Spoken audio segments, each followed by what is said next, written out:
Ya, informasi lainnya pemirsa, ada kondisi seorang WNI asal Medan, Sumatera Utara yang diculik dan juga disekap sindikat rentenir di Malaysia kini berangsur-angsur membaik. Sementara kasusnya telah ditangani oleh pihak kepolisian di Raja Malaysia.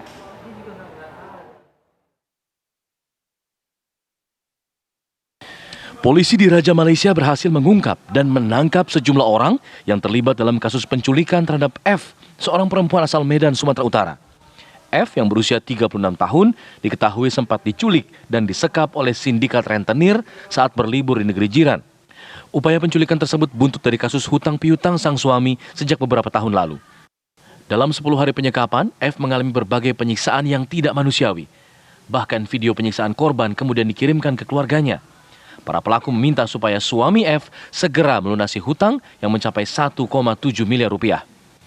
Menurut atas polisi di KBRI Kuala Lumpur, Kombes Pol Juliarman EP Pasaribu, langkah cepat dilakukan polisi di Raja Malaysia sehingga F dapat segera diselamatkan. Jadi ini adalah kerjasama yang sangat baik dan kami juga bersyukur dari pihak PDRM melakukan langkah cepat dalam penanganan kasus penculikan ini sehingga kasus ini bisa terungkap dan kita bisa menyelamatkan warga negara Indonesia. Saat ini korban sedang dalam perlindungan dari shelter KJRI Penang karena untuk kasus ini sekarang ditangani investigasinya di IPD atau Polres Penang. Kenapa? Karena awal mula penculikan itu di Penang.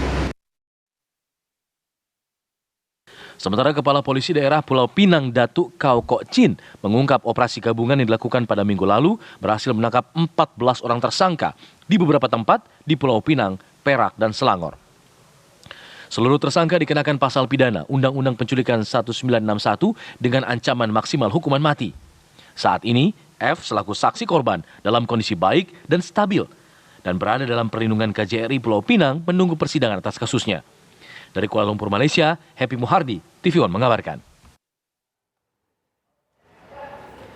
Pemirsa, untuk mengetahui perkembangan terkini kita sudah tersambung dengan Atase Polri KBRI Kuala Lumpur, Kombes Pol Juliarman EP Pasaribu. Selamat siang Pak Juliarman.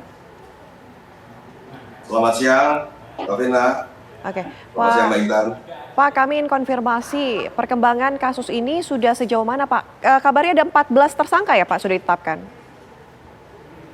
Ya benar, jadi sudah ada 14 tersangka yang sekarang ditahan di IPD Pulau Pinang yang saat ini dalam proses siasatan jenayah atau penyidikan dalam rangka penculikan terhadap korban atas nama Fauzia, Fadila Fauzia.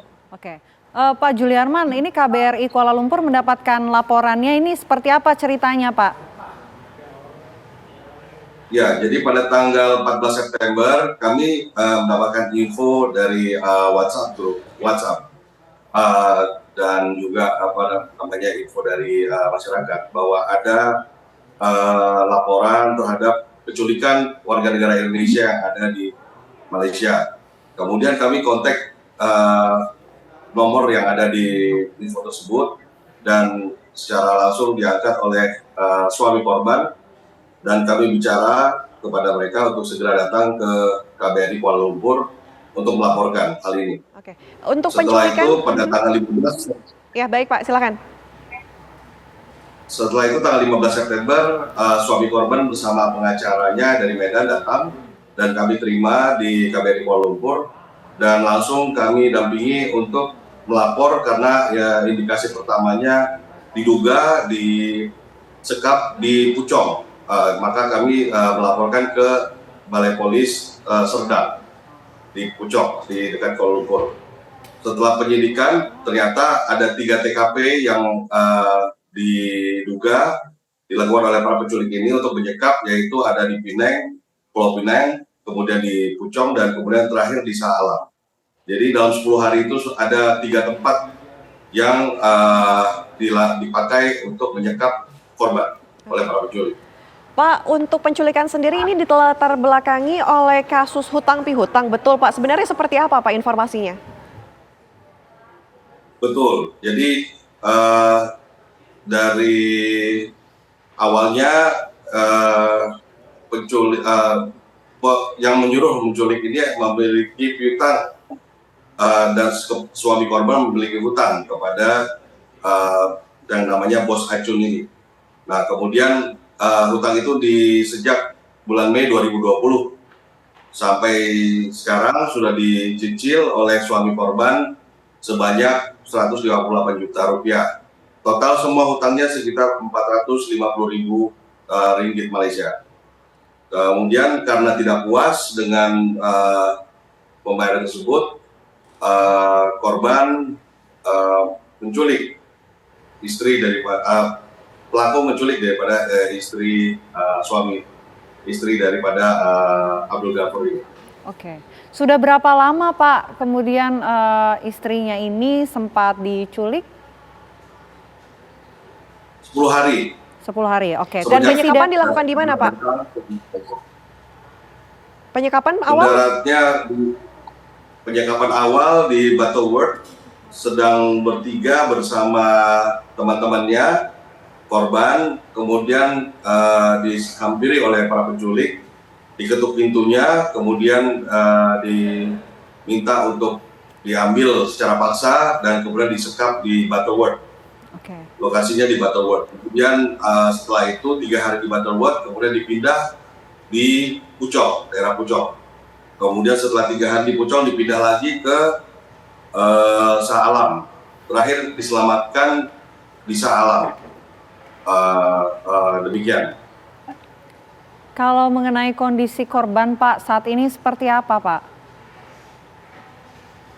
Ya, korban dalam keadaan sehat, walaupun terdapat traumatis psikologis yang diakibatkan oleh penyiksaan oleh para penculik, namun pada saat ini sudah dalam perlindungan KJRI, shelter KJRI Penang.